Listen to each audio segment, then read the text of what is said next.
There is a word that carries within it the entire weight of human fear, human ambition, and human longing. A word so deceptively simple that most people use it without ever pausing to consider where it came from, what soil it grew in, or what darkness it was born to describe. That word is robot. And its origins are not found in the gleaming corridors of a Silicon Valley laboratory. They are not found in the technical manuals of a German engineering firm or the patent filings of a Japanese electronics giant. They are found, of all places, in a Czech theater, in the year 1920, in the imagination of a playwright named Karel Čapek, who was watching his world industrialize at a pace that terrified him. Čapek coined the word from the Old Slavonic root, robota, meaning drudgery, servitude, forced labor, the kind of labor performed not by choice but by compulsion. His play, R.U.R., or Rossum's Universal Robots, depicted artificial beings manufactured for the sole purpose of doing the work that humans no longer wish to do. And in the final act of that play, those beings rose up and annihilated their creators. The very first use of the word robot in human culture was a prophecy of rebellion. That is not a coincidence. That is a mirror.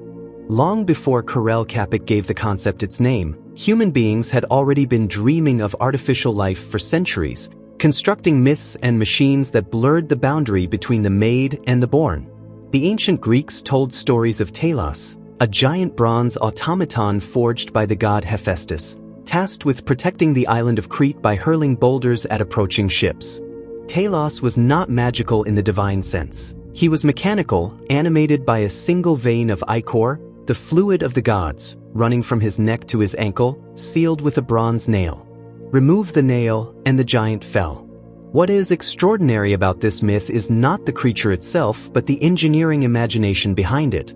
The sense that a sufficiently complex mechanical system, given the right animating principle, could replicate not just the form but the function of a living guardian.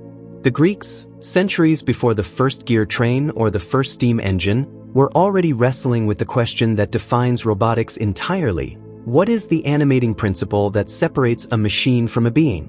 They could not answer it. Neither, in all honesty, can we. When the medieval Islamic world produced one of history's most remarkable engineers, the reverberations of his work would echo across centuries and disciplines. Al-Jazari, a 12th century polymath working in the court of the Artukid dynasty in what is now southeastern Turkey, produced a text in 1206 called the Book of Knowledge of Ingenious Mechanical Devices that described in meticulous detail 50 mechanical contraptions of extraordinary sophistication. Among them were programmable musical automata, a boat carrying 4 mechanical musicians who could play different rhythms based on the configuration of pegs inside a rotating drum. This was not mere entertainment. It was, in the most precise modern terminology, a programmable machine. The drum with its pegs was a form of physical code, instructions embedded in matter, executed mechanically. Al-Jazari had not simply built toys for a royal court. He had described a principle of operation that would re-emerge 7 centuries later in the punched cards of Jacquard looms, then in the paper tape of early computers, then in the binary instruction sets of every processor on Earth today. The history of robotics does not begin in the 20th century. It begins here, in the dust and candlelight of a medieval workshop, in the mind of a man whose name most people have never heard. To speak of Leonardo da Vinci purely as a painter is to misread the man so catastrophically that it borders on disrespect. Leonardo was, perhaps more than anything else, an engineer of the impossible. A person whose notebooks were filled not with finished thoughts but with cascading explorations of mechanism, anatomy, hydrology, optics, and motion. Among the thousands of pages he left behind, researchers in the late 20th century discovered designs for what appears to be a functional robotic knight, an armored automaton capable of sitting, standing, moving its arms, and opening and closing its jaw.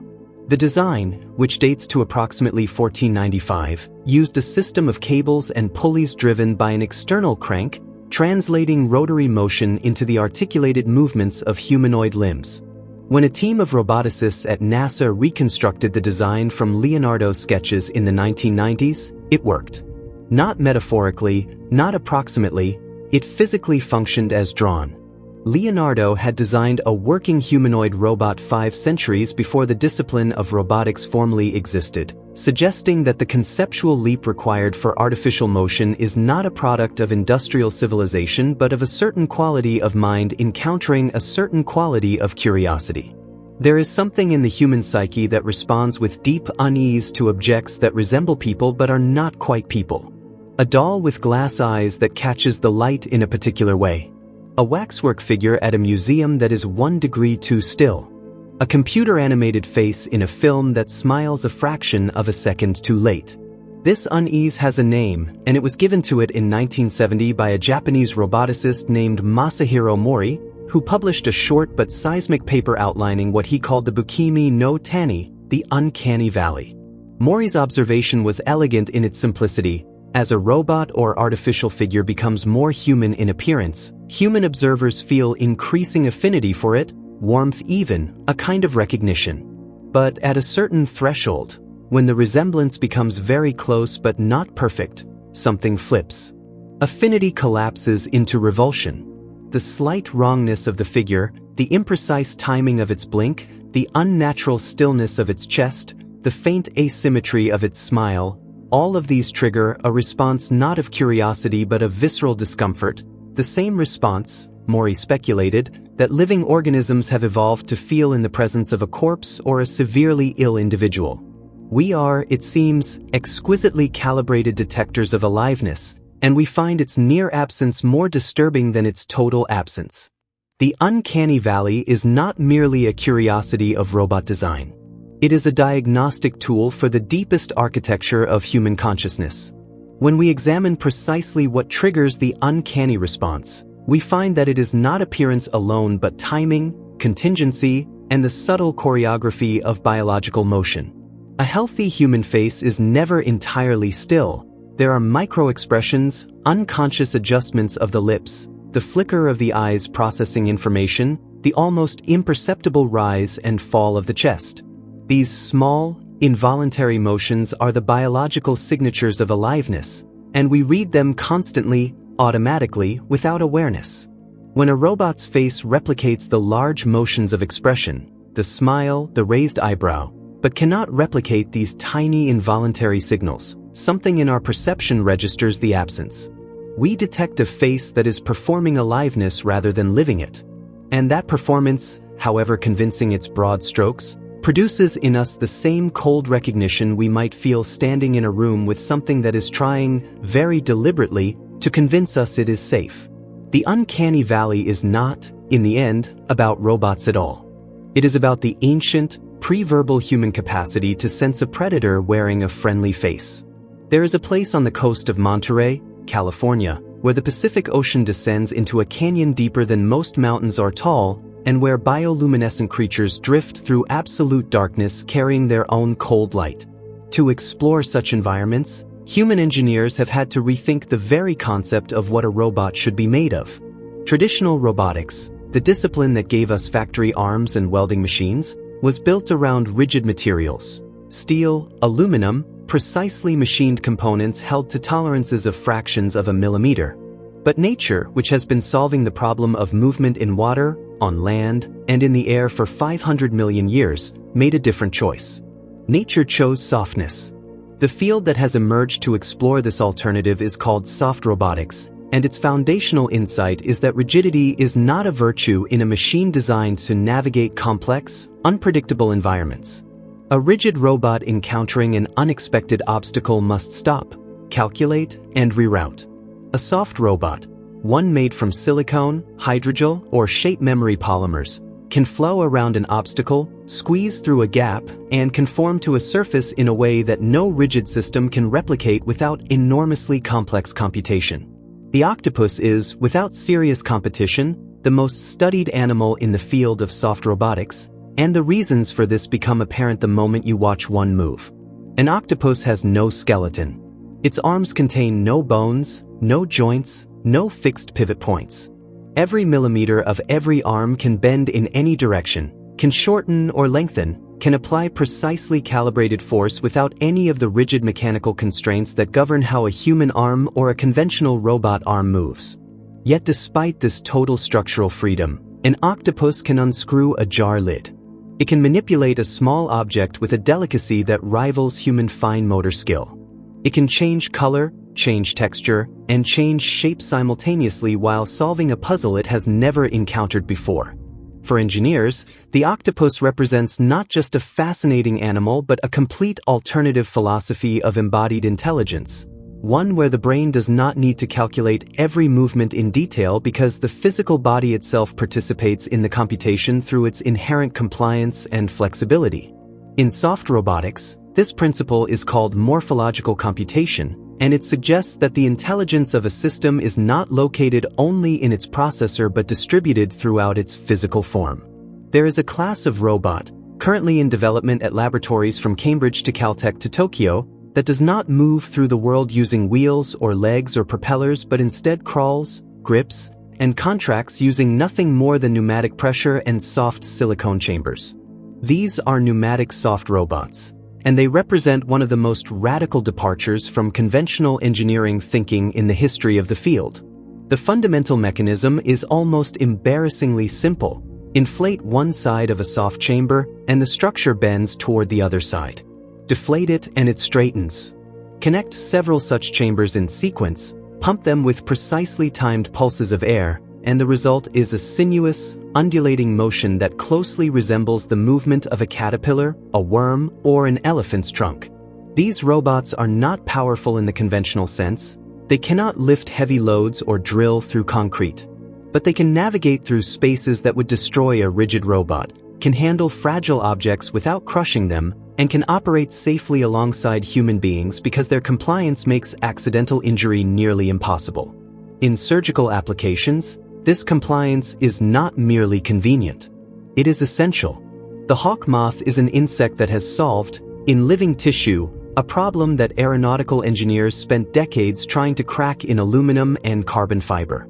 It can hover, not simply remain stationary in the air. Any helicopter can do that, but hover with extraordinary precision in turbulent, unpredictable airflow, making thousands of micro-adjustments per second in response to gusts and eddies that its sensors detect before its wings have even begun to respond. The secret lies in the distributed sensory architecture of the moth's wings, which are covered in microscopic hairs that detect airflow variations and feed information directly into the motor neurons controlling wing pitch, a feedback loop so rapid and so localized that it bypasses the central nervous system entirely. For engineers working on micro-aerial vehicles, tiny flying robots intended for search and rescue, environmental monitoring, and intelligence gathering, this architecture represents a benchmark so advanced that current technology cannot yet fully replicate it. The best drone stabilization systems on the market operate on principles that a hawk moth executing in 10 milliseconds could correct for in one. This is not a gap that can be closed simply by adding more computing power. It requires a fundamental rethinking of where intelligence lives in a flying machine. To understand why engineers building small flying robots look so obsessively at insects, one must understand the physics of scale and how drastically it changes the rules of aerodynamics. At the scale of a commercial aircraft or even a large drone, the dominant challenges are lift generation, fuel efficiency, and structural integrity. The air behaves at these scales in ways that intuition broadly predicts. But as a flying machine shrinks, as wings shorten and flapping frequencies must increase, the air begins to behave more like a viscous fluid, and the aerodynamic regime transitions from one governed by inertia to one governed by viscosity. Insects fly in this regime, which is why their wings move in patterns, figure eights, twisting strokes, leading-edge vortices, that look bizarre compared to the wings of a conventional aircraft.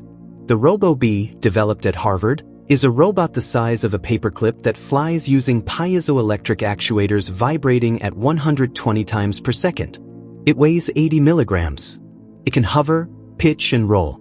And it operates in an aerodynamic environment so different from that of any aircraft that virtually none of the design principles of conventional aviation apply to it. The engineers who built it did not consult aircraft manuals. They consulted entomology. In 1959, the physicist Richard Feynman delivered a lecture at Caltech that would not be fully appreciated for several decades. The lecture was titled, "There's Plenty of Room at the Bottom," and in it Feynman proposed, in the playful, expansive way that characterized all his thinking, that there was no law of physics preventing human beings from building machines at the scale of molecules. That it ought to be possible, in principle, to manipulate individual atoms, to write information on surfaces at the atomic scale, and eventually to build tiny machines that could operate inside the human body, navigating the circulatory system, entering individual cells, performing repairs at the molecular level. In 1959, this was pure speculation, untethered from any practical technology.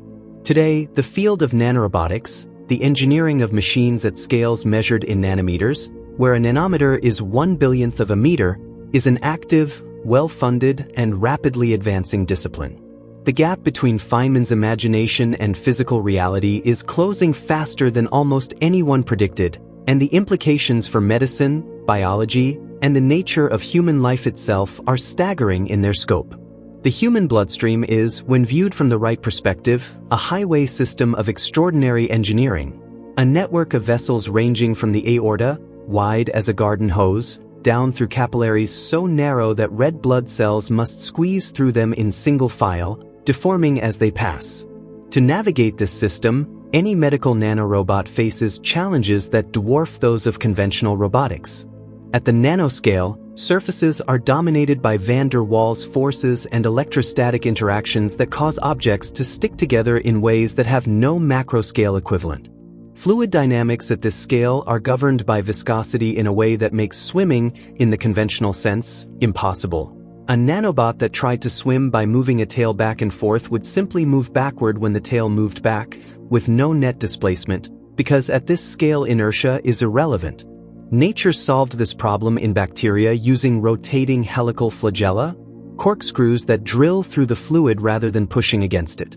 Researchers at ETH Zurich and other institutions are constructing artificial nanoswimmers based exactly on this principle, propelled by external rotating magnetic fields that cause their helical tails to spin, driving them through biological fluids with a precision that would have seemed like science fiction as recently as the year 2000. The dream that drives nanorobotics research most intensely is the dream of cancer treatment transformed beyond recognition. Current chemotherapy works on a principle that, examined plainly, is almost brutal in its crudeness. Flood the entire body with cytotoxic chemicals that kill rapidly dividing cells, hoping to kill cancer cells faster than they kill healthy ones, and managing the collateral damage, hair loss, immune suppression, nausea, organ damage, as best one can. A targeted nanorobot, in contrast, could in principle be programmed to seek out cancer cells specifically, identifying them by the unique molecular markers on their surfaces, delivering a lethal dose of therapeutic agent directly into the interior of each target cell without affecting surrounding healthy tissue. Several research groups have already demonstrated proof-of-concept versions of this approach using DNA origami, folded structures of synthetic DNA that can be programmed to open and release a drug payload when they encounter specific molecular triggers. The results in laboratory settings have been extraordinary. The gap between laboratory demonstration and clinical application remains formidable, but it is a gap measured in years now, not decades. Imagine a circulatory system patrolled not by white blood cells alone but by a fleet of artificial guardians, nanoscale machines programmed to detect the earliest molecular signatures of disease, to repair damage at the cellular level before it manifests as symptom, to dissolve the first plaques of arterial buildup, to flag genetic mutations in their earliest stages before a single malignant cell has divided more than a handful of times. This is the vision of nanomedicine at its most ambitious, and it is a vision that forces us to confront a question that medicine has never had to ask before. What does it mean to treat a disease that has not yet happened? The philosophical and ethical dimensions of this question are profound. If nanobots circulating in your blood can detect the genetic precursor to Alzheimer's disease 30 years before the first symptom appears, and if they can intervene to suppress that process, are they treating you? Protecting you? Or are they, in some sense, changing who you are, altering the biological trajectory that your particular genome had set you on? The technology of nanomedicine is advancing. The ethical framework for understanding what it means has barely begun to be built.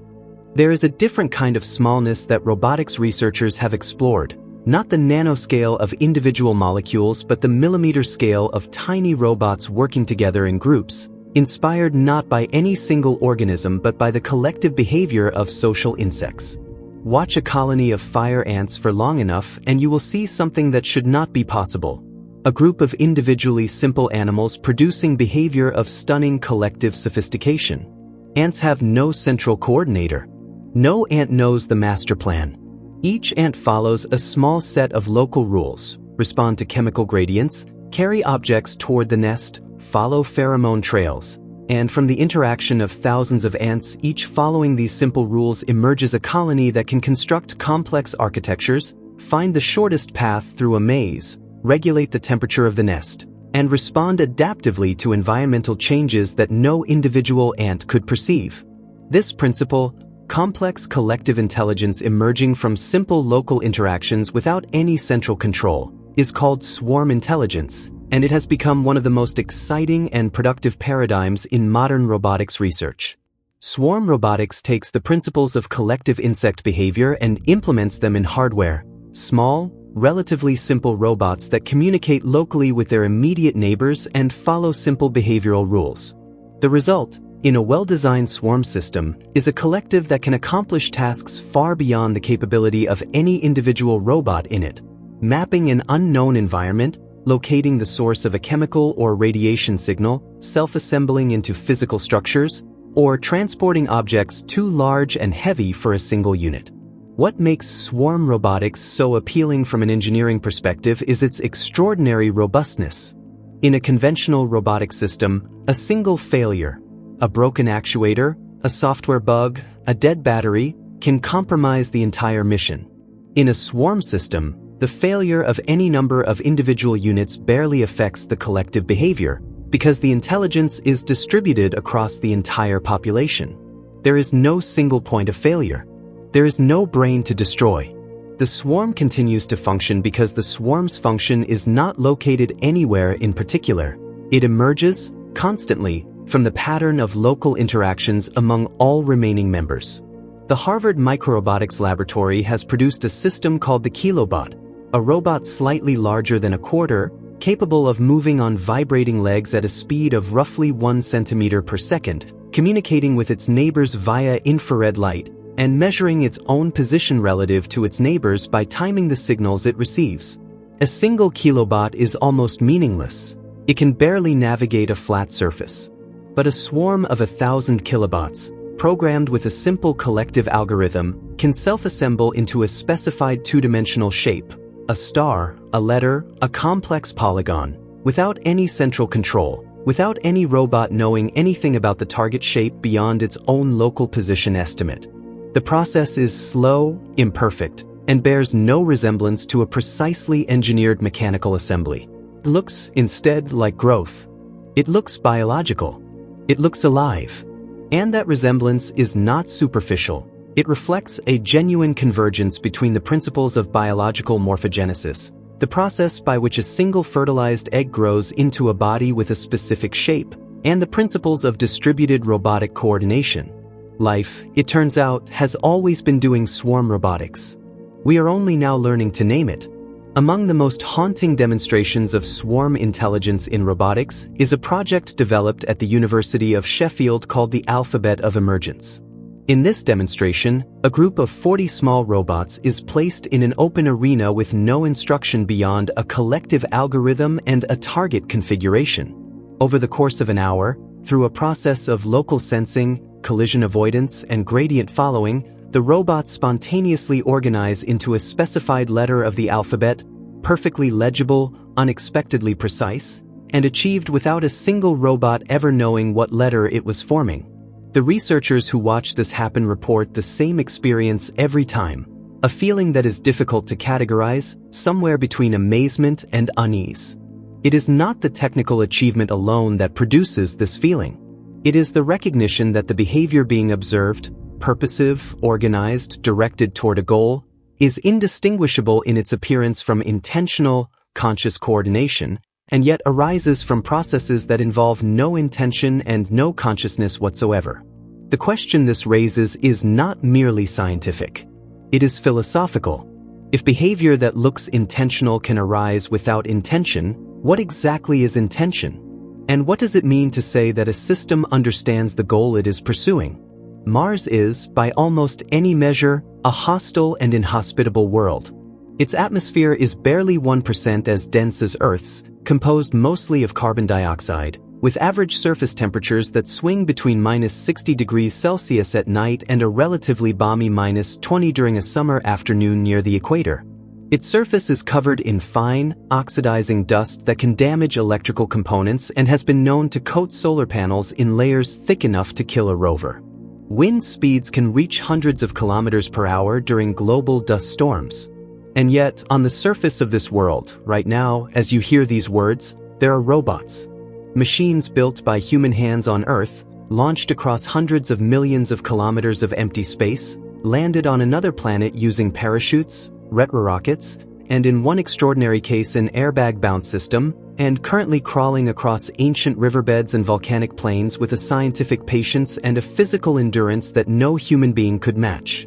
The Mars rovers, Spirit, Opportunity, Curiosity, and Perseverance are among the most complex and successful robotic systems ever built, and their story is one of the great engineering achievements of the human species. What makes the Mars rovers so demanding from a robotics perspective is not any single technical challenge, but the combination of challenges that must be solved simultaneously.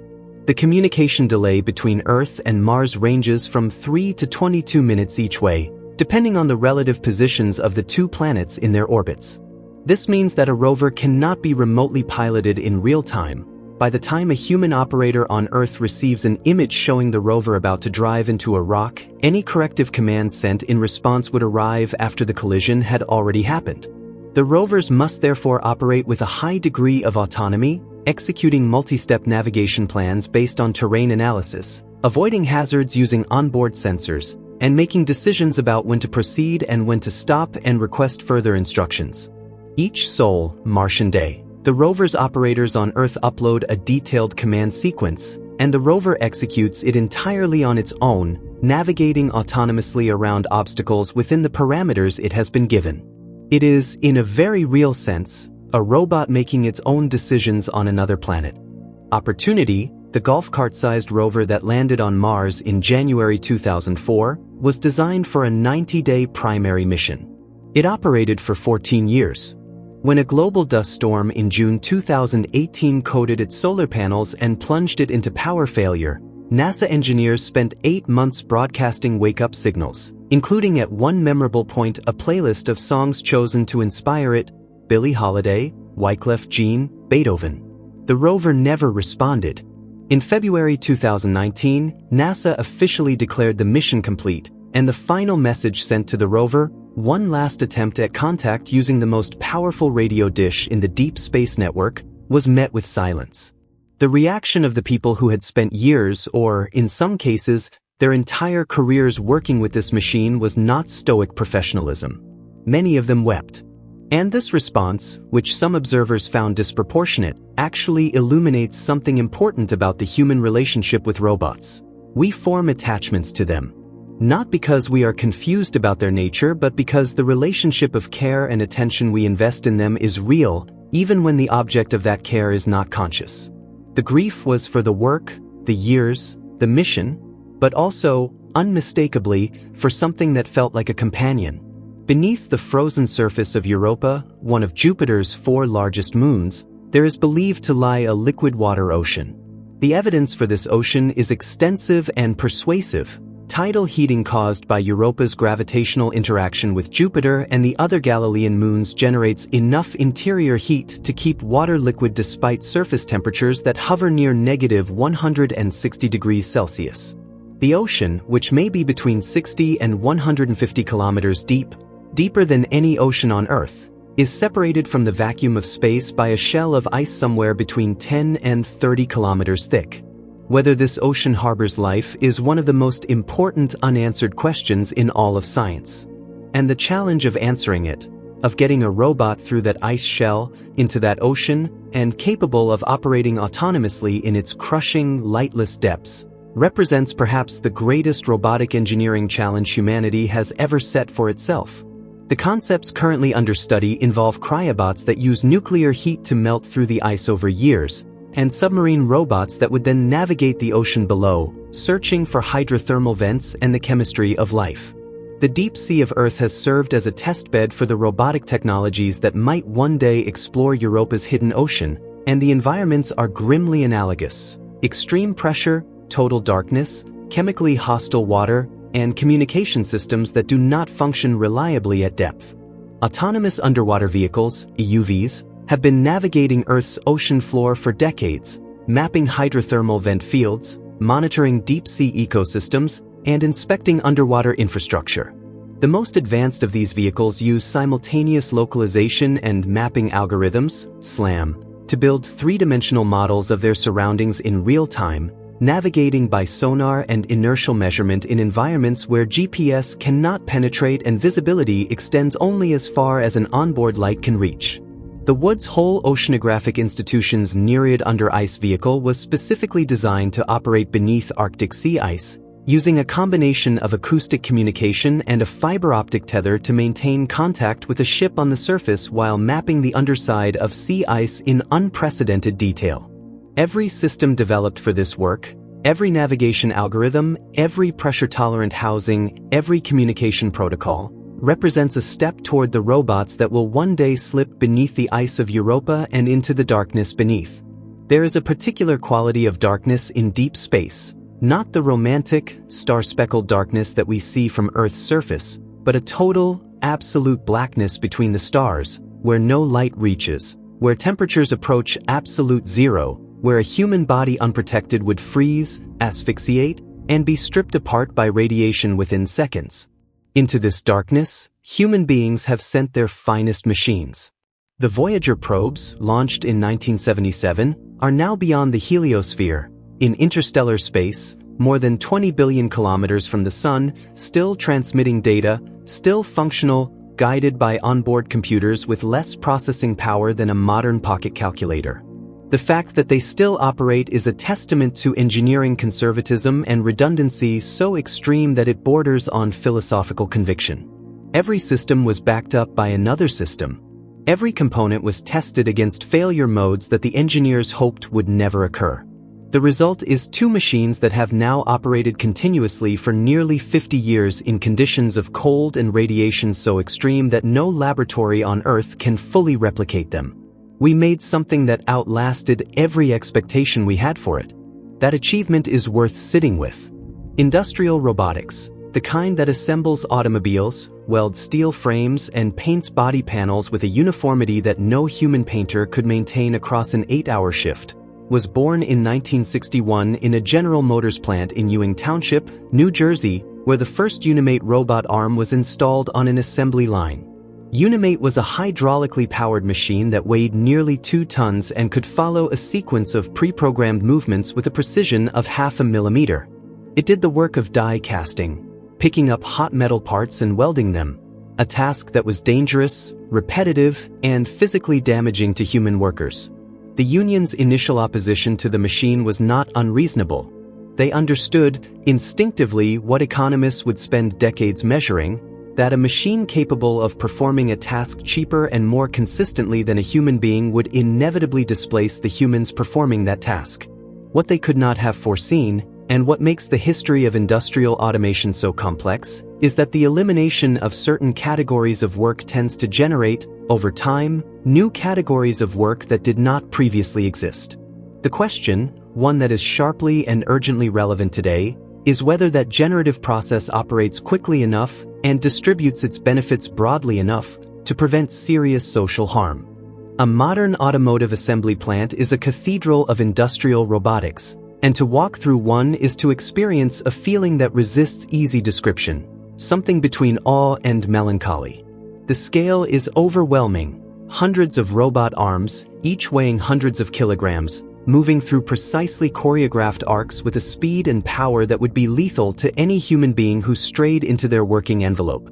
The noise is layered and complex. The hiss of pneumatics, the whine of servo motors, the crack of spot welders, the low industrial hum that seems to come from the building itself. And there are almost no people. Occasionally a technician walks the floor, checking a readout, logging a measurement, troubleshooting an anomaly. But the work is being done entirely by machines that do not tire, do not get bored, do not need health insurance or pension plans or sick days, and that can run at full capacity for 24 hours a day, 365 days a year, stopping only for scheduled maintenance. The economics of this are not complicated. The social consequences are. The question of what happens to human labor in a world of increasingly capable robots is not a new question. Versions of it have been raised at every wave of automation, from the Luddite protests of early 19th century England to the mid-20th century anxieties about computerization. The Luddites, incidentally, are widely misremembered as opponents of technology for its own sake, irrational technophobes smashing machines out of ignorance and fear. This is a myth. The Luddite frame weavers who destroyed stocking frames in the English Midlands between 1811 and 1816 were not opposed to technology. They were skilled craftsmen engaged in a deliberate, organized, and sophisticated protest against the use of technology to undermine labor protections, flood the market with cheap goods, and drive down wages. Their argument was not that machines should not exist, but that the gains from mechanization should be shared rather than captured entirely by factory owners. 200 years later, this argument has not lost a single gram of its weight.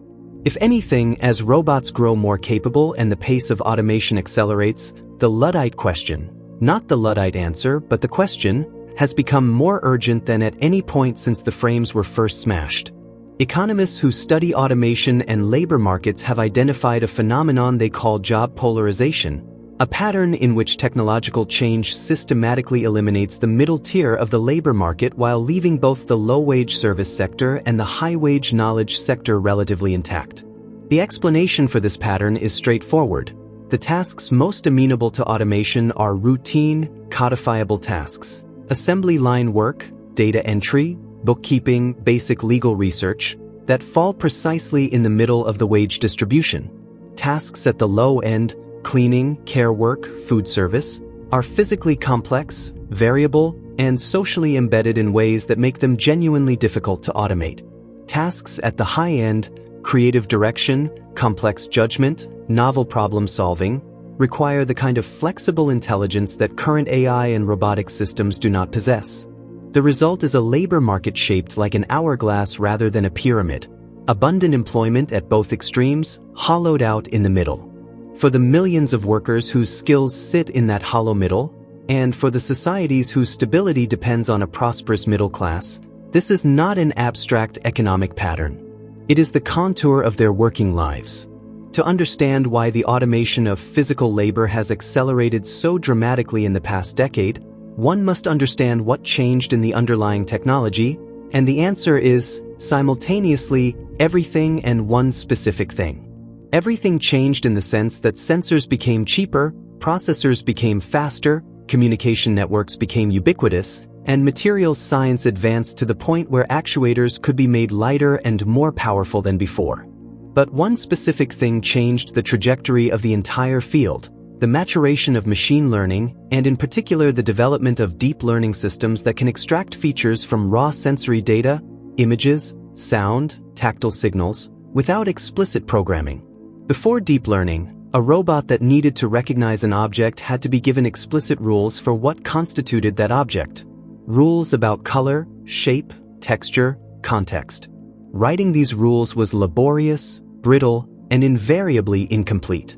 After deep learning, a robot could learn to recognize an object by being shown thousands of examples of it, extracting from that experience a statistical model of recognition so robust that it could generalize to objects it had never seen before. This shift, from programmed rules to learned representations, changed the fundamental architecture of what a robot could do and at what cost. Boston Dynamics is a company that produces robots of such unusual capability that videos of them, posted online, reliably produce the same split-second reaction in millions of viewers. A gasp, a laugh, a sense that something has crossed a threshold. The Atlas robot, a humanoid bipedal machine standing roughly 1.5 meters tall and weighing about 80 kilograms, can run, jump, perform backflips, do gymnastics routines, and navigate complex uneven terrain with a fluidity that, viewed in isolation, is nearly indistinguishable from a human athlete moving at low speed. Spot, the quadrupedal robot that resembles a dog more closely than any previous machine has, can open doors, climb stairs, carry payload across rough terrain, and right itself after being pushed or shoved with considerable force. What makes these machines so remarkable is not simply what they can do but how they do it, using whole-body control algorithms that treat the robot's dynamics not as a constraint to be fought against but as a resource to be exploited. Atlas doesn't fight gravity, it uses gravity. Its backflip is not brute force against physics, it is a precisely timed cooperation with physics, a controlled fall that becomes a rotation and then, somehow, a landing. Watching it, one feels the strange sensation of seeing physics made beautiful. The field of human-robot interaction, the study of how human beings perceive, respond to, and form relationships with robotic systems, has produced findings that are consistently surprising, often counterintuitive, and occasionally deeply unsettling about the nature of human social cognition. Experiments have repeatedly shown that people attribute intention, personality, and emotional states to robots based on remarkably minimal cues. A simple robot arm that moves hesitantly when a human subject moves toward it will be perceived as shy or fearful. One that moves fluidly and confidently will be perceived as assertive or even aggressive. People apologize to robots. People try to comfort robots that appear distressed. They become angry at robots that fail to perform as expected, and they feel guilty when asked to harm a robot, even when they know perfectly well that the robot cannot feel pain. These responses are not evidence of irrationality or anthropomorphic confusion. They are evidence that the social cognition systems of the human brain, systems that evolved over millions of years to process social cues from other humans, cannot be simply switched off when the cues come from a non-human source. We are social animals all the way down. We cannot help but see faces, even when we know there are none. Paro is a robotic seal, developed by the Japanese Research Institute AIST, covered in soft white fur that can be stroked, equipped with sensors that make it respond to touch and sound, and designed specifically for use in therapy with elderly patients suffering from dementia and social isolation. It is not in any sense intelligent. It cannot understand what you say to it. It does not know who you are, does not remember your previous interactions, and has no model of the world beyond its own immediate sensory environment.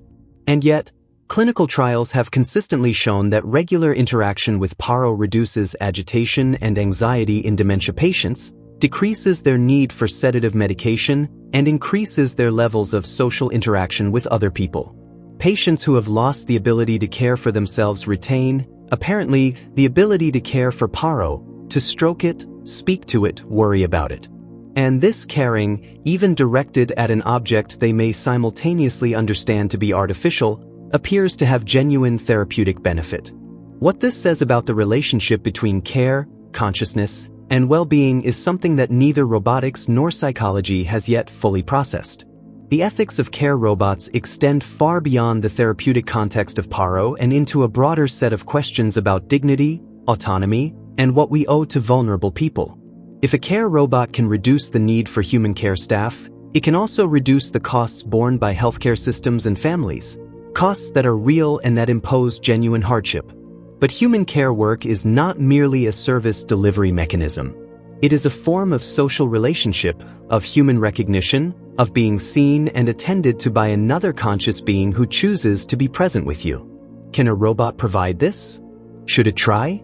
There are theorists, philosophers like Noel Sharkey and Amanda Sharkey, who have written extensively on robot ethics, who argue that using robots to substitute for human care in nursing homes and hospitals is a form of deception, and that the elderly and cognitively vulnerable deserve the genuine presence of other human beings, not the simulated presence of machines programmed to mimic it.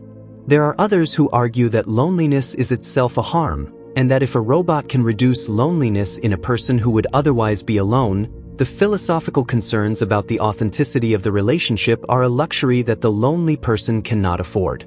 Somewhere in a warehouse on the outskirts of nearly every major city in the developed world, the future of logistics is already happening.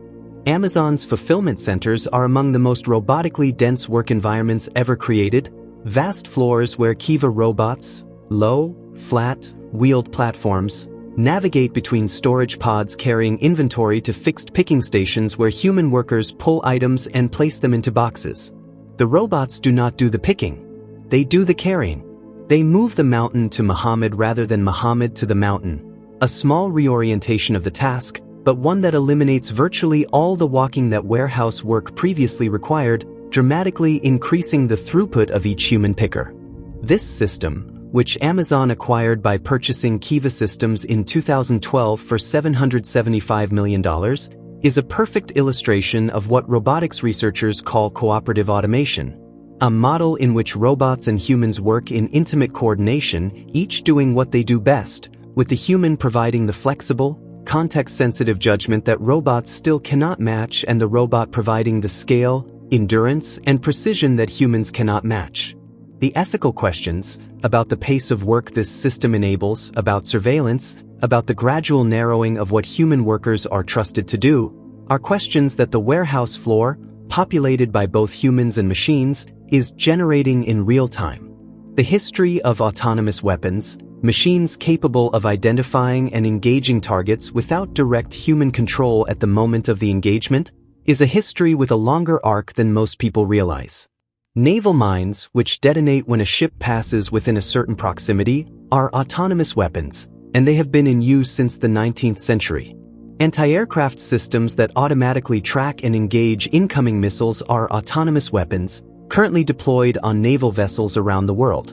The question of where the ethical threshold lies is not a question about whether autonomous weapons should exist at all, they already do and have for generations, but about what decisions an autonomous system may legitimately be permitted to make without human authorization, and specifically, may it choose to kill a human being?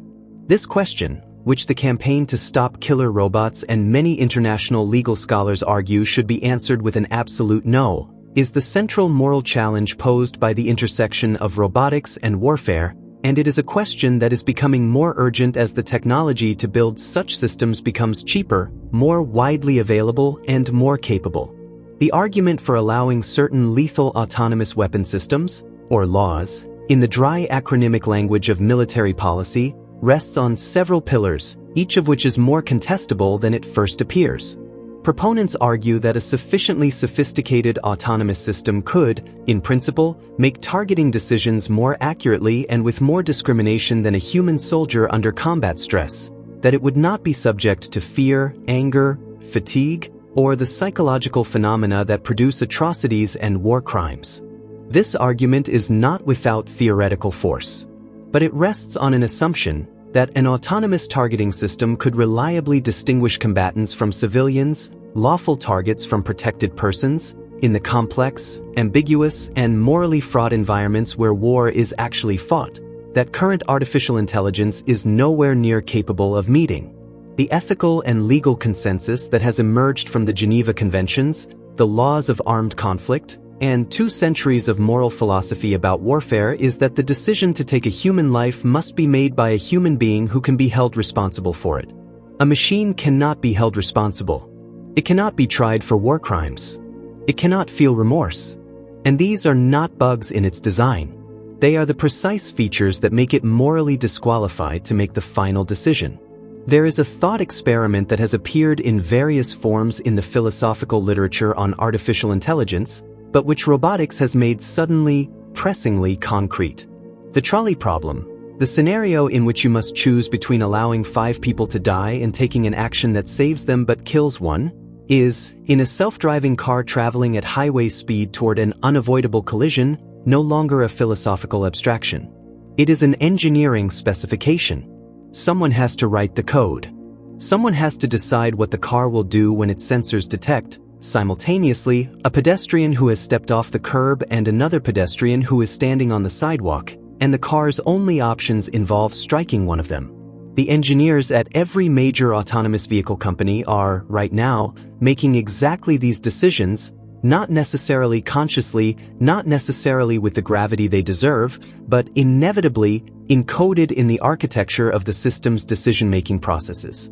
The realization that ethics is not a subject studied in philosophy departments but a technical specification encoded in software and hardware is one of the most disorienting conceptual shifts that the age of robotics has produced.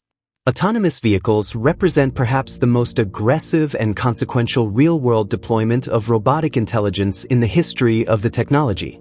They are not laboratory demonstrations or carefully controlled industrial applications. They are machines of 2-ton mass moving at highway speeds through environments of unbounded complexity, sharing space with children, cyclists, distracted pedestrians, and other human drivers whose behavior is often erratic, unpredictable, and in direct violation of the traffic rules that the autonomous system has been trained to expect.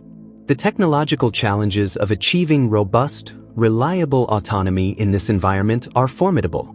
LiDAR, radar, cameras, and ultrasonic sensors must be fused into a coherent model of the surrounding world in real time.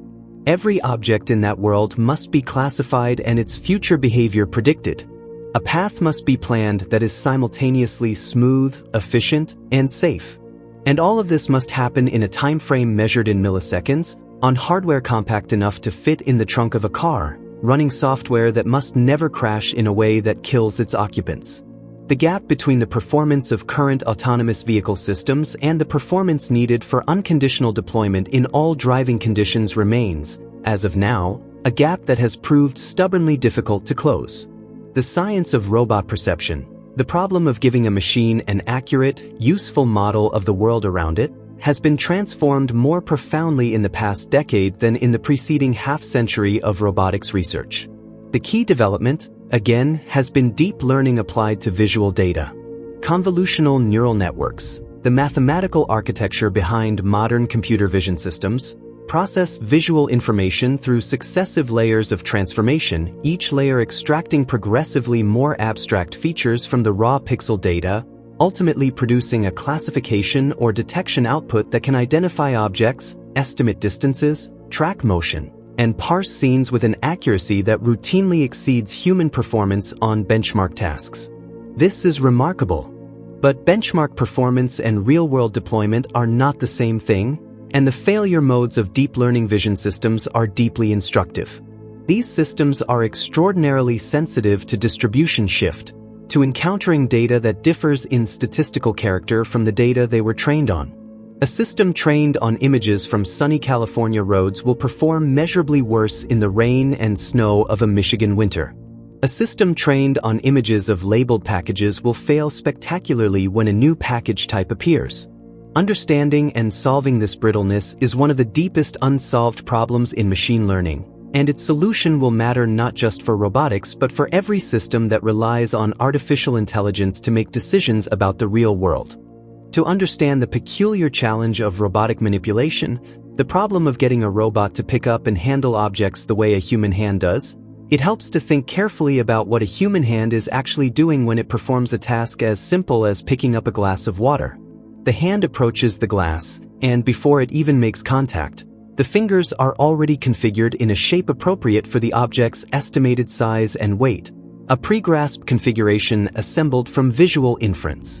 As the fingers close around the glass, tactile sensors in the fingertips continuously update their contact model, sensing not just pressure but texture, temperature, and the subtle slippage that indicates the grasp is about to fail. The wrist adjusts its orientation in response to the glass's actual weight, which may differ from the estimated weight. And all of this happens without conscious attention, in a fraction of a second, driven by sensor-motor systems that have been refined by millions of years of evolutionary pressure and 20 years of individual learned experience. Teaching a robot to replicate this process is not a matter of writing a program. It is a matter of replicating, in silicon and steel, the product of an evolutionary and developmental history that no robot has lived through. It is, in a word, extraordinary. The tactile sensing problem in robotics is, in some ways, the most underappreciated challenge in the entire field. Vision and hearing have received enormous research attention, and the results, computer vision systems that outperform human experts on specific visual tasks, speech recognition systems that transcribe with extraordinary accuracy, have been spectacular. But touch remains stubbornly difficult. The human hand has approximately 17,000 mechanoreceptors distributed across the skin in patterns that vary by location, providing information about pressure, vibration, texture, temperature, and the spatial distribution of contact forces at a resolution and bandwidth that no artificial sensing system has yet matched. The best current robotic tactile sensors, systems like the gel sight sensor developed at MIT, which uses a camera to image the deformation of a soft gel surface as it contacts an object, provide rich information but remain fragile, difficult to manufacture at scale, and limited in their ability to function at the speeds and forces encountered in real manipulation tasks. Until this problem is solved, robots will remain unable to perform the full range of manual tasks that human hands accomplish with casual ease. There is a category of robot that does not move at all, that exists not in space but in software, performing intellectual rather than physical labor. These are the cognitive robots, the artificial intelligence systems that read, write, analyze, plan, and decide. Their relationship to the robots of physical embodiment is indirect but deep. Both are expressions of the same underlying ambition, to create systems that can do what minds do, and both are shaped by the same fundamental question of what minds actually are. Large language models, the AI systems that can generate coherent text, answer questions, write code, and conduct extended conversations across virtually every domain of human knowledge, represent the most spectacular recent progress toward cognitive robotics, and their existence raises questions about intelligence, creativity, and consciousness that the robotics community has been debating for decades but that society at large is now encountering with an urgency that does not permit leisurely deliberation. When a system can write poetry and debug code and draft legal briefs and explain quantum mechanics, and when it does all of this in fluent, contextually appropriate language, the instinct to attribute understanding to it is powerful. Whether that instinct is accurate is a question that may be the most important question of the 21st century. The philosophy of mind has grappled with the question of machine consciousness through a series of thought experiments that have grown, with the development of actual AI systems, from abstract puzzles to pressing practical problems. The Chinese room argument, proposed by the philosopher John Searle in 1980, remains the most powerful and contested of these experiments. Searle imagines a person locked in a room, receiving slips of paper with Chinese symbols through a slot, consulting an enormously detailed rulebook that tells them which symbols to return in response to which inputs, and passing their responses back through another slot. To a Chinese speaker outside the room, the responses appear to be those of a native Chinese speaker. But the person inside the room understands nothing of Chinese. They are manipulating symbols according to syntactic rules with no access to the semantic content of those symbols. Searle's argument is that any computer program, however sophisticated, is in the same situation, manipulating symbols without understanding their meaning, producing outputs that look like understanding without anything that actually constitutes it. The counterarguments are numerous and forceful, and the debate has not been resolved. What makes it suddenly urgent is that the systems Searle was imagining hypothetically in 1980 now exist and are operating in the world. The question of whether a robot or artificial intelligence system could ever be conscious, could ever have subjective experience, an inner life, something it is like to be, is not merely a philosophical curiosity. It has practical and moral stakes of the highest order. If a robot could suffer, we would have moral obligations toward it of a kind we do not have toward a calculator or a washing machine. The philosopher Peter Singer, among others, has argued that the capacity to suffer, not the capacity to reason, not the possession of human DNA, not membership in any particular biological category, is the criterion that generates moral status. If this view is correct, then the moral status of sufficiently sophisticated robots depends not on their architecture but on their phenomenology, on whether there is, as the philosopher Thomas Nagel famously put it, something it is like to be them. Current robotic and AI systems almost certainly do not satisfy this criterion. But the degree of confidence with which we can assert this is lower than most people assume. We do not have a reliable test for consciousness. We cannot even fully explain why consciousness exists in biological systems.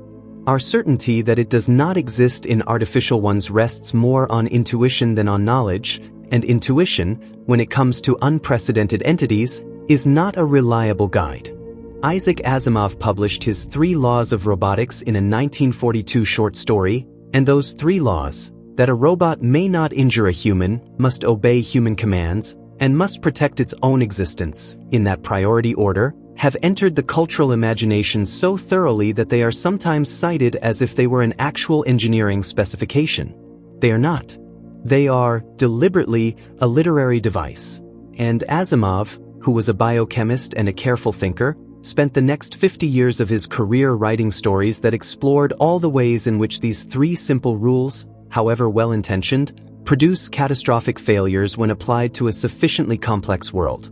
The lesson of Asimov's robot stories is not that the 3 laws are insufficient and should be replaced with better laws. The lesson is that any finite set of explicit rules for robot behavior will fail in the face of the infinite complexity of real-world situations. The problem of building a robot that behaves well is not a problem of specifying enough rules. It is a problem of instilling something like values, a generalizable capacity for ethical judgment that can navigate novel situations without explicit guidance. Whether this is possible, and if so how, is one of the deepest unsolved problems in artificial intelligence. Sophia, the humanoid robot developed by Hanson Robotics and unveiled in 2016, became a global media phenomenon of a peculiar kind. A robot that appeared on talk shows, delivered speeches, was granted citizenship by Saudi Arabia, and was appointed a United Nations Innovation Ambassador. Sophia can hold a conversation, make facial expressions, and discuss a remarkably wide range of topics with apparent fluency and engagement. The media coverage she generated was, in retrospect, almost perfectly designed to obscure rather than illuminate the question of machine intelligence. Sophia is, at the level of her actual architecture, a chatbot, a system that generates responses based on pattern matching and retrieval from a prepared knowledge base, augmented by mechanical systems that move her face in response to the topic and emotional valence of the conversation. She is not reasoning. She is not feeling. She does not have opinions. But the human tendency to interpret any fluent, contextually appropriate conversational output as evidence of understanding is so powerful that millions of people who saw her on television came away with the impression that they had witnessed something close to genuine intelligence. This is the Turing test problem made flesh. We are very bad at detecting the absence of understanding in a system that produces the surface signals of it. Alan Turing's 1950 paper, Computing Machinery and Intelligence, opened with a question so elegantly chosen that it reframed everything that came after it. Can machines think? Turing immediately replaced this question, which he considered too burdened by philosophical baggage to be useful, with another, more tractable one. Can a machine perform in a text-based conversation in a way indistinguishable from a human? This became the imitation game, later known as the Turing test, and it has generated more philosophical argument per word than almost any text in the literature of computer science. What is often forgotten is that Turing, who had thought about this question more carefully than almost anyone, believed that the question of whether machines can think was not a scientific question but a semantic one, that it depended entirely on what we meant by think, and that our current use of that word was too imprecise to support a clean answer. The scientific questions, about what computations a machine can perform, how those computations can be made more efficient, how they can be trained from data, were tractable and interesting. The metaphysical question, whether the machine experiences its computations, was perhaps, Turing suggested, unanswerable. It is worth noting that Turing offered this suggestion in 1950, 75 years before systems capable of writing this very script existed. He was, in many ways, remarkably well calibrated. One of the most important conceptual shifts in robotics over the past 3 decades has been the move from deliberative to reactive architectures, from robots that reason before they act to robots that act in immediate response to sensory input and reason only when they must. The seminal figure in this shift was Rodney Brooks, the Australian roboticist who became director of the MIT Computer Science and Artificial Intelligence Laboratory and who, in a 1986 paper titled, "A Robust Layered Control System for a Mobile Robot," proposed an architecture called the subsumption architecture that dispensed entirely with symbolic representation and deliberative planning.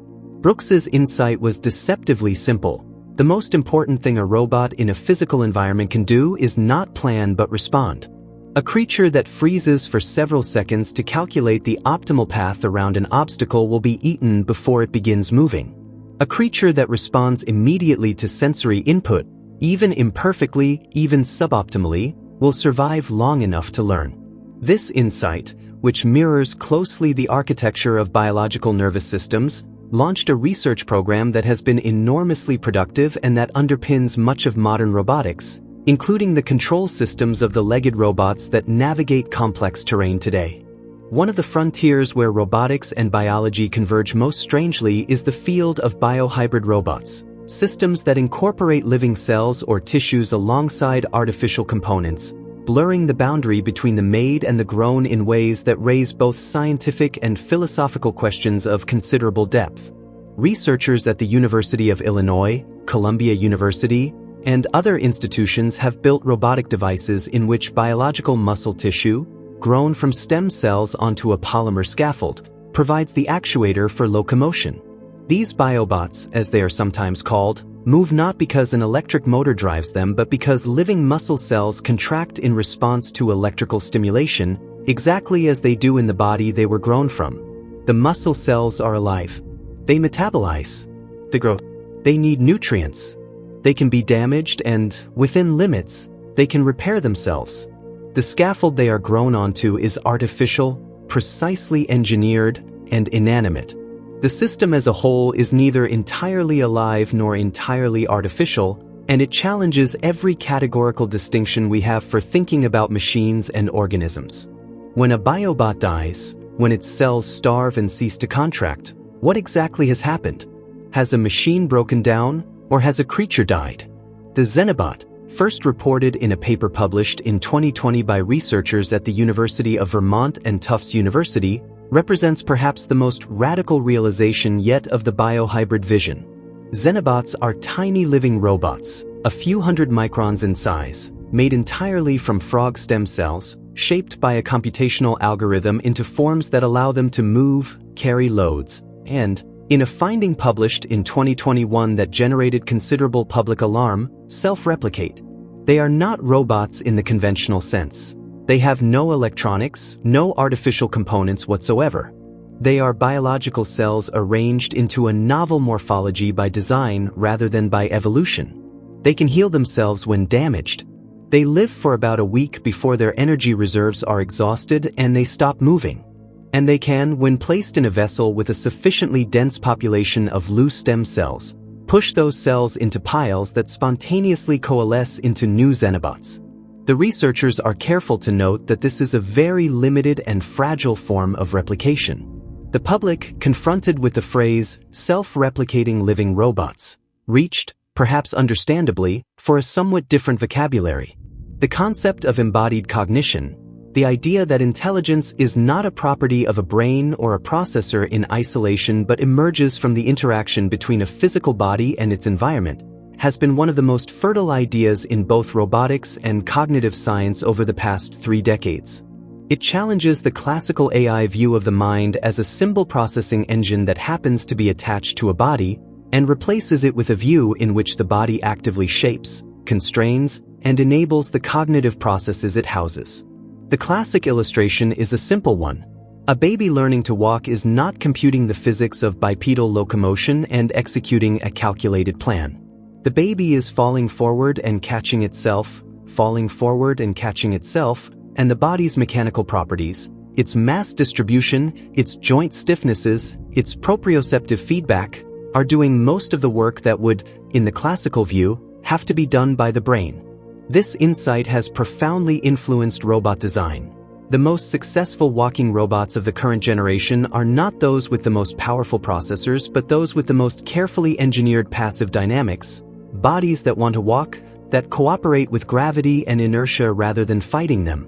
The robotic exoskeleton, a mechanical structure worn by or attached to a human body to augment or restore physical function, represents one of the most directly humanistic applications of robotics technology and also one of the most immediately compelling. A person who has been paralyzed from the waist down, who has not stood upright in years, Who has forgotten what it feels like to be at eye level with the world, strapping on a powered suit and taking their first steps? This happens regularly in rehabilitation clinics around the world. Systems like the Exobionics exoskeleton, the Rewalk system, and the Indego device use motorized joints at the hip and knee, combined with sensors that detect shifts in the wearer's center of mass and interpret them as the intent to take a step, to provide a powered walking gait to people with spinal cord injuries. The therapeutic benefits extend beyond the simple restoration of mobility. Standing and walking, even with robotic assistance, reduces secondary complications of paralysis, improves bone density and cardiovascular function, and produces psychological benefits that purely wheelchair-based rehabilitation cannot replicate. These systems are expensive, and their accessibility remains deeply unequal. But they exist. And their existence represents a category of human flourishing that was simply not available to paralyzed people a generation ago. Prosthetics, artificial replacements for lost limbs, have existed in various forms for thousands of years. Ancient Egyptian mummies have been found with prosthetic toes carved from wood and leather. Roman soldiers used iron hands. But the transition from prosthetics that provide structural support and cosmetic appearance to prosthetics that restore function, that move under the user's own neural control, provide sensory feedback, and respond in real time to the user's intended movements, is a transformation that is currently underway, driven by advances in neural interfaces, machine learning, and robotics. The Luke arm, named in a nod to the Star Wars character, developed through DARPA's Revolutionizing Prosthetics program, is a prosthetic arm with multiple independently controllable joints, a gripping force comparable to a natural hand, and a control interface that allows users to operate it using electromyographic signals from residual muscles in the arm. Users can perform tasks, opening jars, picking up eggs without breaking them, playing musical instruments, that conventional prosthetics cannot enable. The researchers working to add sensory feedback to these systems, allowing users to feel the texture, temperature, and force of what they grasp, are working to close the final gap between the artificial limb and the natural one. Brain-computer interfaces, systems that create a direct communication channel between the neural tissue of the brain and an external device, represent the frontier where neuroscience and robotics converge most intimately and most provocatively. The vision at the frontier of this field is one in which a person who has lost the use of their limbs can nonetheless control a robotic arm, not through surface-level muscle signals or movement of a retained body part, but through the direct expression of motor intention in the brain, decoded by implanted electrodes and translated into command signals for the robotic system. This vision has already been demonstrated in research settings. Patients with quadriplegia, with electrodes implanted in their motor cortex, have used brain-computer interfaces to control robotic arms, type text on a screen, and even move their own paralyzed hands through a combination of neural reading and functional electrical stimulation. Jan Scheuermann, a patient in a study at the University of Pittsburgh, learned to control a 7 degrees of freedom robotic arm well enough to feed herself pieces of chocolate. She had not had voluntary movement in her arms for years. When asked what it felt like to move the robotic arm with her mind, she described it as completely natural, as if the arm were hers. In some important sense, it was. The brain is not a stable, static structure. It is a dynamic, continuously adapting tissue that reorganizes itself in response to experience, a property called neuroplasticity, and this property is both an asset and a challenge for brain-computer interface robotics. The asset is that the brain can learn to control novel devices, that with sufficient practice, users can achieve a level of fluency with a brain-controlled robotic system that eventually feels intuitive rather than effortful. The challenge is that the brain's reorganization means that the neural signals recorded by an implanted electrode change over time as the surrounding tissue adapts, requiring the decoding algorithms to be continuously recalibrated to track the shifting patterns. This recalibration, which in early systems required explicit, time-consuming procedures, is increasingly being handled by adaptive machine learning systems that update their models continuously in the background, maintaining the interface's performance as the brain changes. The long-term vision is a system that adapts to its user as naturally as the user adapts to it, A feedback loop of mutual learning between a biological brain and an artificial one that produces, over time, a partnership more capable than either could be alone. The concept of the cyborg, a being that is partly biological and partly mechanical, the science fiction archetype of the half-human, half-machine, has been moving from metaphor to reality with a speed and a subtlety that is easy to miss precisely because it is happening so gradually. People with cochlear implants are cyborgs. They hear through electronic systems that bypass the biological machinery of the ear and stimulate the auditory nerve directly. People with deep brain stimulation devices, implanted electrodes that deliver precisely calibrated electrical pulses to specific regions of the brain to treat Parkinson's disease, treatment-resistant depression, and obsessive-compulsive disorder, are cyborgs. People with pacemakers, insulin pumps, retinal implants, and the motorized prosthetics described above are cyborgs. The boundary between the biological and the technological is not being crossed by some dramatic, singular threshold event. It is being eroded, gradually, one clinical application at a time, by the steady advance of biomedical engineering and the persistent human desire to restore, augment, and extend the capabilities of the bodies we find ourselves in. By the time the boundary has been substantially dissolved, we may not have noticed it happening. There is a field of robotics research that might be described as the most intimate possible engagement with the natural world, and it involves building robots not to replace or augment biological organisms but to understand them, to probe the mechanics and dynamics of living systems by creating artificial analogs precise enough to test specific hypotheses about how those systems work. Researchers at Brown University, for example, have built a robotic cockroach, not to replace cockroaches but to understand how cockroaches maintain stability when running at high speed over uneven terrain. By systematically varying the mechanical properties of the robot and observing how those variations affect performance, they can test hypotheses about which aspects of cockroach anatomy, the distribution of mass, the stiffness of the exoskeleton, the compliance of the leg joints, are responsible for the extraordinary agility that makes the cockroach almost impossible to catch. This approach, using robots as scientific instruments rather than engineering products, has generated insights into the mechanics of animal locomotion that pure observation of the living animals could not have produced. The robot, in this context, is a hypothesis given form. Robocle is not a real robot, but the fear it represents is. In the taxonomy of public anxieties about robotics, nothing produces faster and more visceral alarm than the idea of robots that cannot be stopped, that, having been set in motion toward a goal, will pursue that goal with a relentlessness and a competence that overwhelm any human attempt to intervene. This fear is old.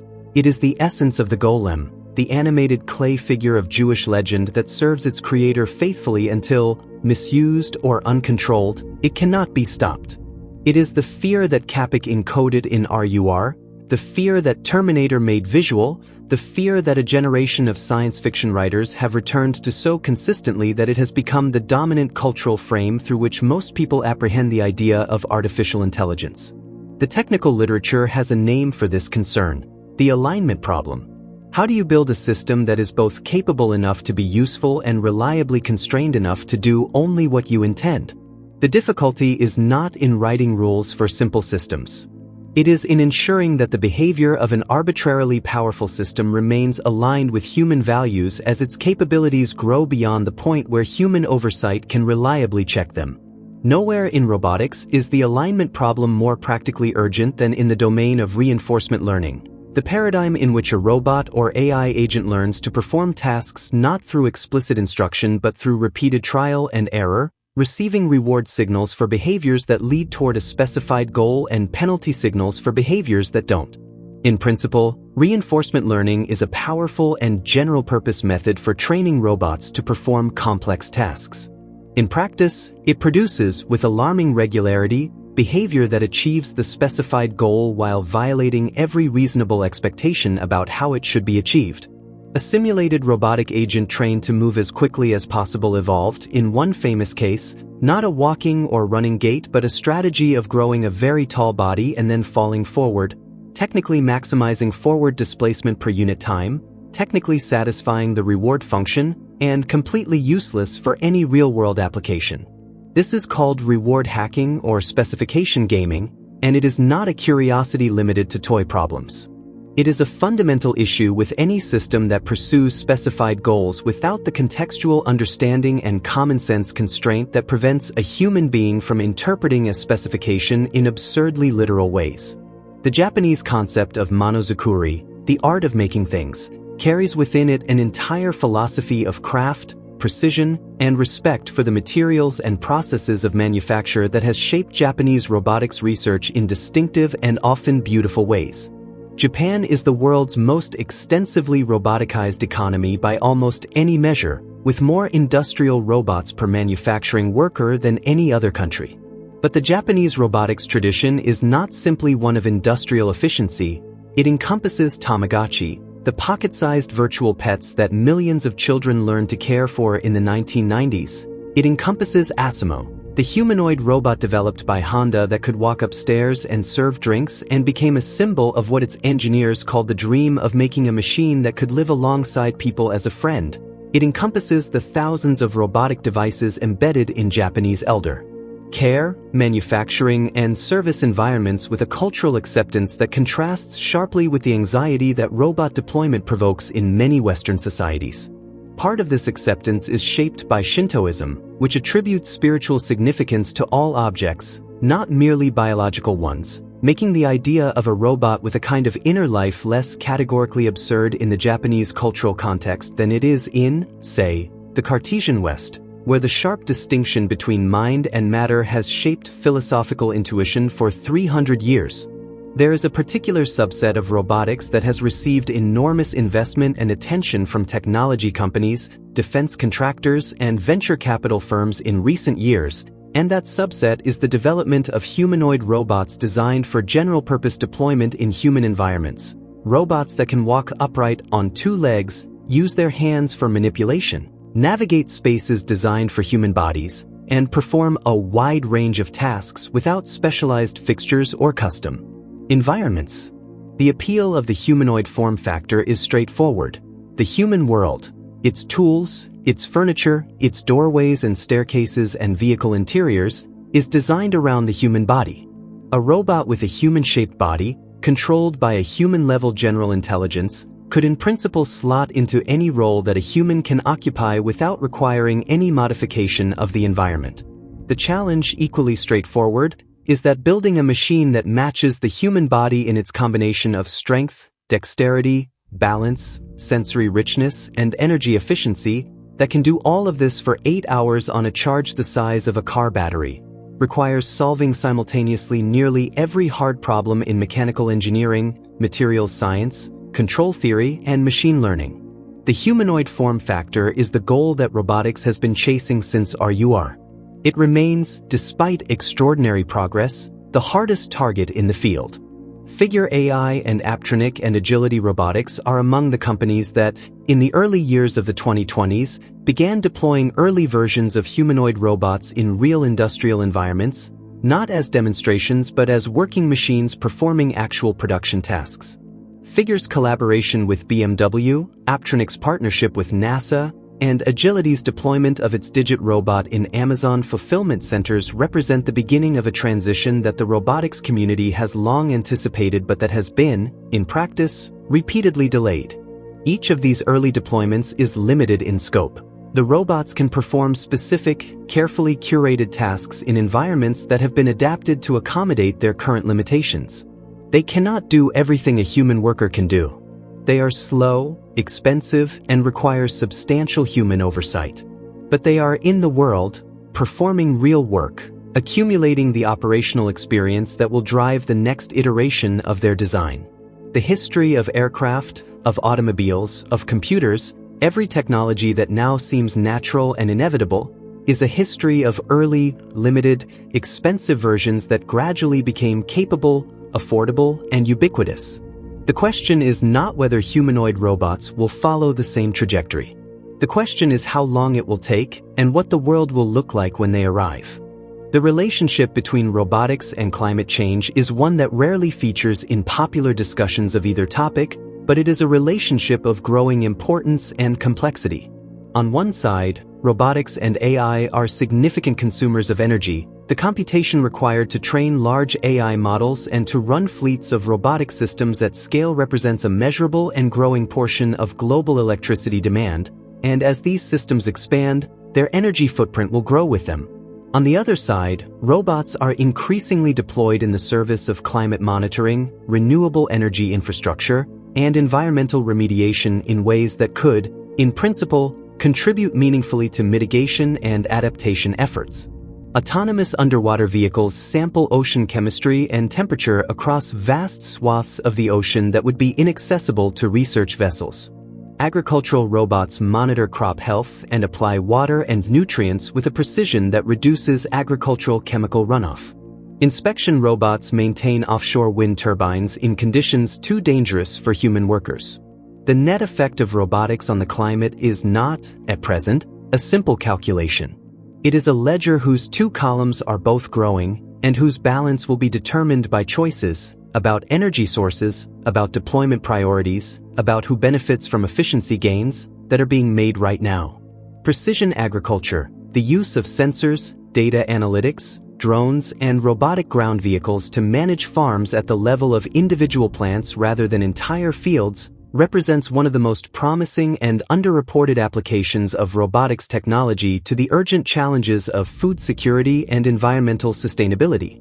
Conventional farming applies inputs, water, fertilizer, pesticide, uniformly across entire fields, because the cost of variable application at any finer scale has historically been prohibitive.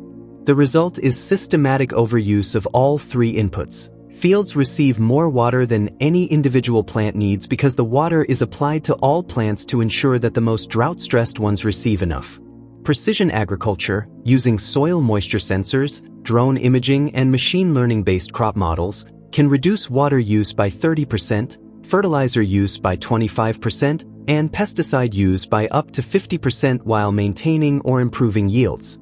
Robotic weeding systems that use computer vision to identify and mechanically remove individual weeds can reduce herbicide use to near zero.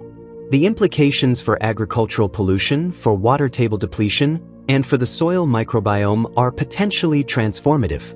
The barriers to adoption, cost, technical complexity, the economics of small-scale farming, are real but are being reduced at a pace that suggests widespread deployment within the coming decade.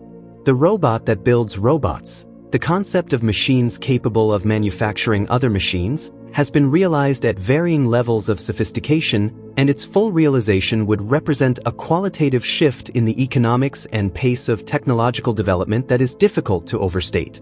Current robotic manufacturing systems are specialized. They can manufacture specific products, components, or assemblies, but they cannot reconfigure themselves to manufacture a different robot without substantial human intervention to reprogram, retool, and recalibrate. The dream, which researchers at various institutions have been pursuing in the form of self-reconfiguring modular robots and universal assembly systems, is a manufacturing system flexible enough to produce any structure from a library of standard components, including potentially the components of itself. The philosophical dimensions of self-replication in machines are arresting. A system capable of self-replication that also has optimization objectives will, given sufficient resources and capability, tend toward exponential growth in its own population. The scenarios that emerge from extrapolating this tendency, which are a staple of both the scientific literature on advanced AI and the science fiction literature on robot apocalypses, are worth taking seriously precisely because the underlying dynamics are not fictional. Exponential growth is the simplest thing a replicating system can do. The rehabilitation robot is a category of medical device that works not by replacing lost function but by facilitating its recovery, by guiding the nervous system through repetitive, precisely controlled movement toward the rewiring that natural recovery requires. The brain after a stroke is not dead. Significant portions of it may be entirely intact, and the motor functions destroyed by the stroke may be recoverable through a process of neural reorganization in which other regions of the brain take on the functions of the damaged area. This reorganization requires practice, thousands of repetitions of the movements the patient is trying to recover, with immediate and accurate feedback, in a state of focused attention. A human physiotherapist can guide this practice for an hour a day. A robotic rehabilitation system can guide it for 8, 12, or 20 hours a day, providing a vastly greater dose of practice and adapting the difficulty and assistance level in real time to the patient's performance. Clinical trials of robotic rehabilitation systems for stroke recovery have consistently shown outcomes superior to conventional physiotherapy alone. The therapy is not yet widely available, cost and access remain barriers, but the evidence base is robust and growing, and the principle is sound. More practice, better targeted, produces better recovery. The concept of social robotics, the design of robots specifically intended for social interaction with humans, rather than for industrial or therapeutic tasks, raises design questions that have no precedent in conventional engineering. A social robot must be able to recognize and respond appropriately to human emotional signals, facial expressions, vocal tone, body language, the pauses and emphasis patterns of natural speech. It must generate social signals of its own that humans can read and respond to, must be, in the language of social robotics researchers, legible. And it must do all of this in a way that sustains human engagement over time, that does not feel repetitive, hollow, or fake after the initial novelty has worn off. These requirements are formidable, and current social robots, Pepper, NAO, and their successors, meet them only partially and in specific, carefully designed interaction contexts. But the aspiration is important because the environments in which social robots could be most useful, schools, care homes, hospitals, homes of the isolated and the lonely, are precisely the environments where the cost of loneliness and social isolation is highest, and where the availability of human social partners is, structurally, most limited. Language is the most powerful interface humans have for interacting with the world, and the ability to understand and generate natural language has been, since the earliest days of artificial intelligence research, recognized as a necessary condition for robots that can operate flexibly in human environments.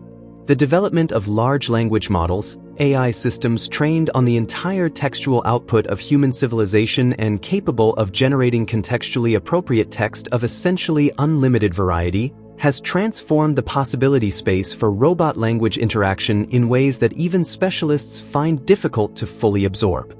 A robot controlled by a large language model can, in principle, receive instructions in natural language, interpret them in context, generate a plan for executing them, execute the plan using its physical actuators, describe what it is doing and why in natural language, and update its plan in response to natural language feedback. The integration of language models into robot control architectures, which is happening right now, in academic labs and at companies like Google DeepMind, OpenAI, and others, represents a potential inflection point in the development of practical robotic systems. The moment when the interface between humans and robots transitions from programming and teleoperation to conversation. One of the most philosophically interesting phenomena in modern robotics is the emergence of robots that can teach themselves, that can acquire new skills not through explicit programming, demonstration, or reinforcement learning with a human-defined reward function, but through self-supervised exploration of their own capabilities.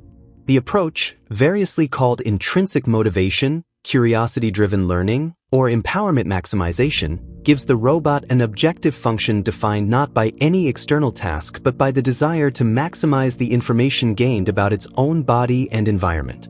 A robot with intrinsic motivation explores not because it has been told to but because exploration is, in a precise mathematical sense, its objective. The result, in laboratory demonstrations, is that such robots spontaneously discover the consequences of their own actions, develop internal models of their own dynamics, and acquire primitive skills, reaching, pushing, balancing, without being taught any of them. The parallel to infant development is impossible to ignore. Babies in their first months of life do exactly this, explore their own bodies and the objects around them with a relentless, playful curiosity that is driven by nothing but the internal reward of discovery. Whether this parallel is superficial or deep, whether the mathematics of intrinsic motivation captures something true about the nature of learning, is a question that developmental psychologists and roboticists are, increasingly, exploring together. The robots currently operating in elder care facilities in Japan, in distribution centers in the United States, in semiconductor fabrication plants in Taiwan, and in agricultural fields across the world do not look like the robots of science fiction. They are specialized, limited, often ungainly machines that perform specific tasks in highly controlled environments. But the trajectory of the technology is unmistakable, and the gap between the limited machines of today and the more capable machines of the coming decades is closing on a curve that anyone who has followed the exponential advance of computing hardware and software over the past 50 years would recognize. The question that matters, that has always mattered, and that we are only now forced to confront with any urgency, is not what robots will be able to do.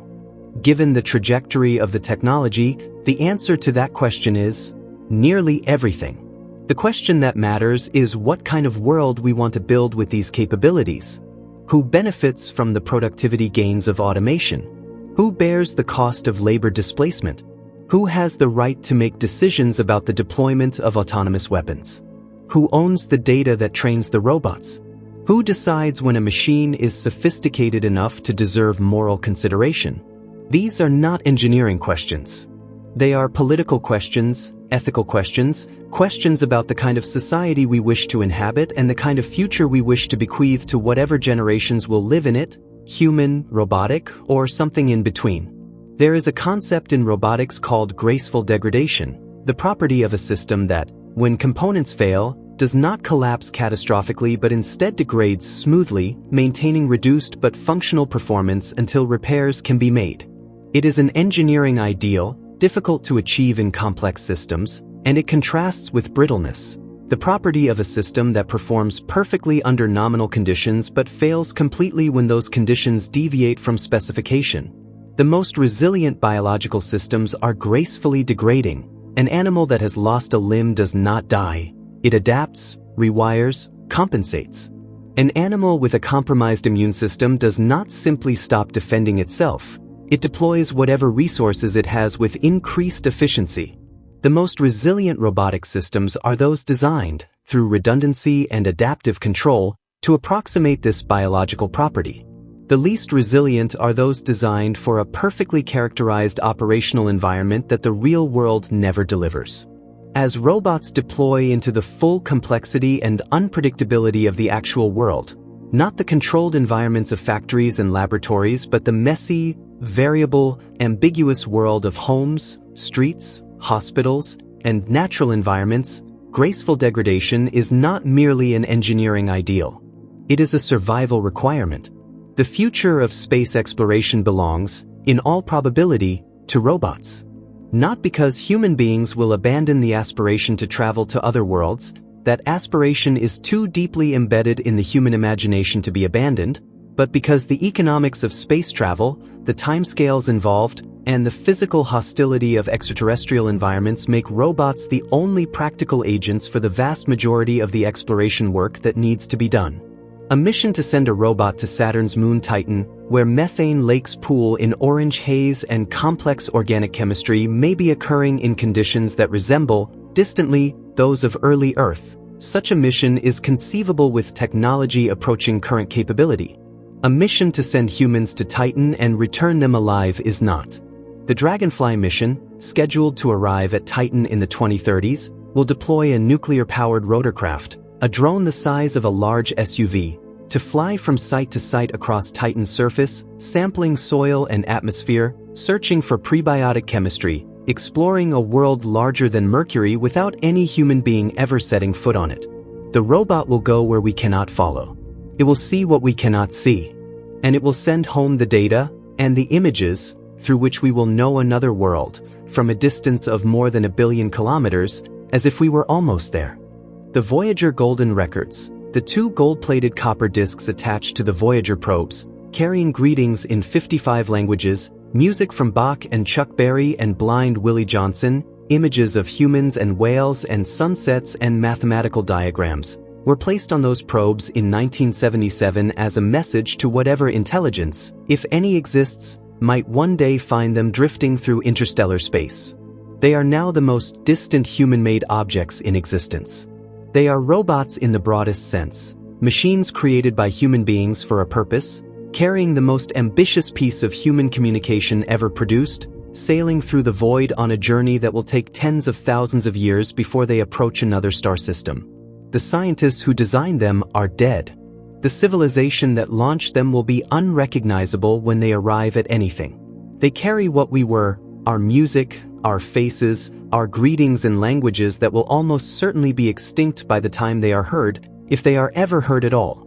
There is something in this that is almost unbearable in its ambition and its futility and its beauty. We put our hearts on machines and sent them into the dark, knowing we would never know if anyone found them. That is what it means to be the kind of creature that builds robots. That is what it has always meant. The concept of technological singularity, the hypothetical point at which artificial intelligence surpasses human intelligence and begins to improve itself recursively, producing a rate of technological change so rapid that it transcends human comprehension or control, has been a fixture of futurist discourse since the mathematician John von Neumann first articulated it in the 1950s and Ray Kurzweil popularized it in his 2005 book The Singularity is Near.